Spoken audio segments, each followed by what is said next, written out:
You know, I look at the territory and my heart aches for my people and my home. The people are not happy with the way things are. They are frustrated.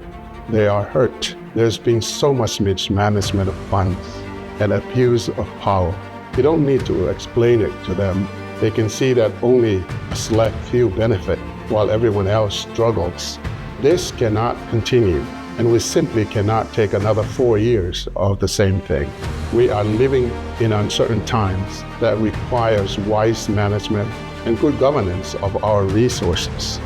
With 30 plus years of experience in government and finance industry, I believe I can help stabilize and preserve our economy for a better American Samoa. It's time to take a stand for a better tomorrow.